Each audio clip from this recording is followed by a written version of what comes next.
warahmatullahi wabarakatuh. Penampu saking kamayo karajan kasukungan bagas warasan saking Allah tansah suwur lan kasarira dumateng panjenengan sami. Alhamdulillah.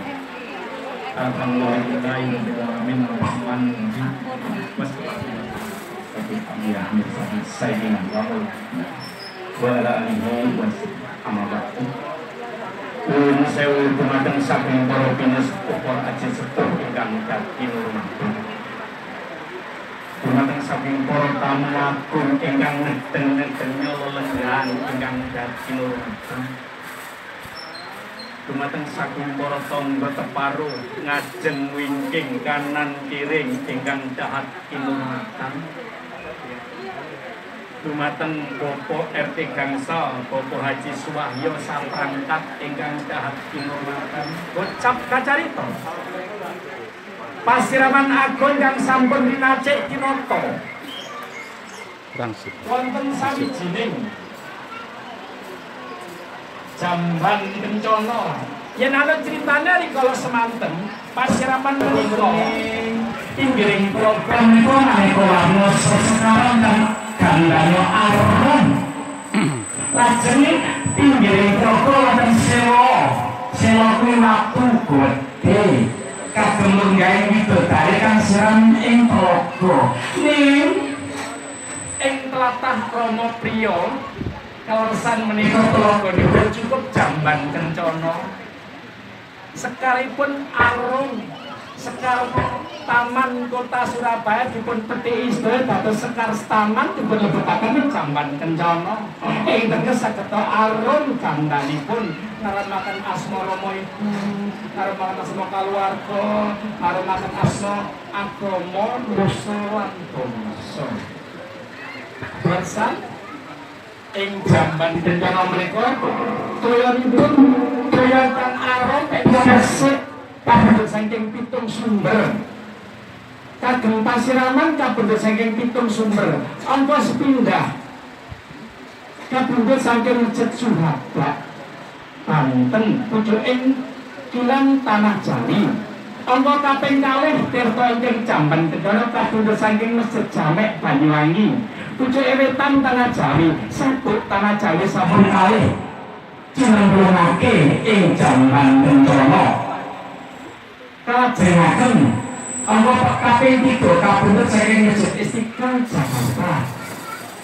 Angka kaping 9 kabeh saking Masjid Demak. Angka kaping gangsal kabeh saking Masjid Akbar Surabaya. Ngancik angka kaping 6 leresan kapundhut saking Masjid Malik Ibrahim.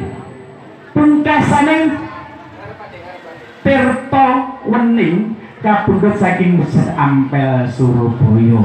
7 sumber masjid ing Tanah Jawi cinemplungake ing jamban kencana kagem pasiraman Dyah Ayu Rara Dinda Widya Amalia.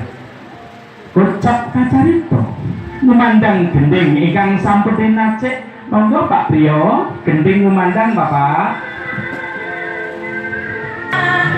Cuma cahya pisaning Rama Priyo Purwanto dalah kanjengipun Umi Zulaikah Wijil saking Bali Wisma Agung digandingan asta.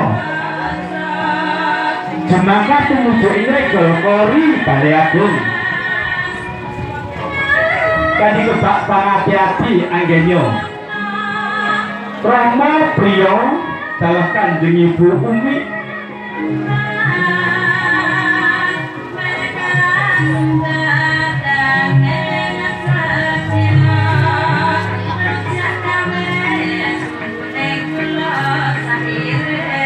Suko Parisengko manah Rama Priyo dalah kanjeng Ibu Umi kasembatan anggenya badhe ngawontenaken pasiraman agung kagem Dyah Ayu Rara Dinda Widya Amalia.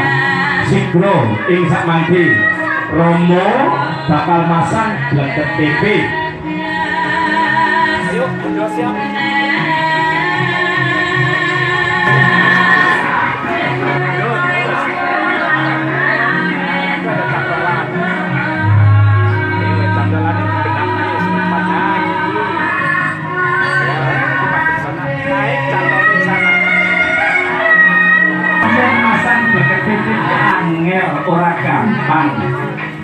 sing tegese BLKTP janur kakak enam yen critane kalau semanten nggih menika kagem pangayoman yang sakmangke Genteng Karangpilang dan lain sebagainya. Kemudian menika BLKTP kagem pangayoman sampun mandhap Bapak.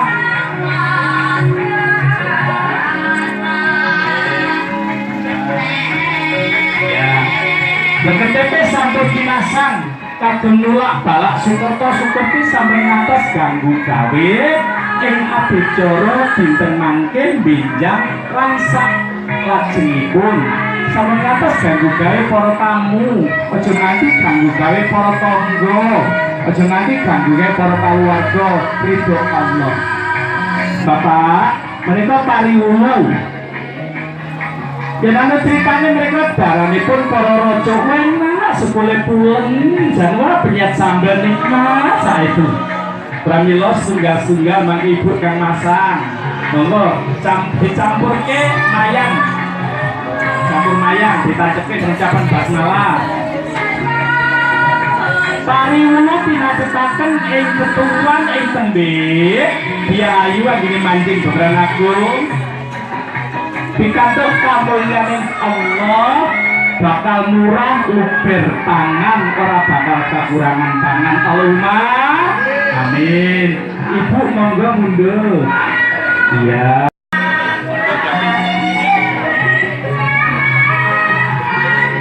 Harus kelihatan Bu, harus kelihatan. Nah, ini loh nilai kerjasama. Siji masak, siji buka, mapake, ngempake, dan enak tenang yang kerjasama kuwi. Alhamdulillah. Nah, sampun mriki berdua. Jenengan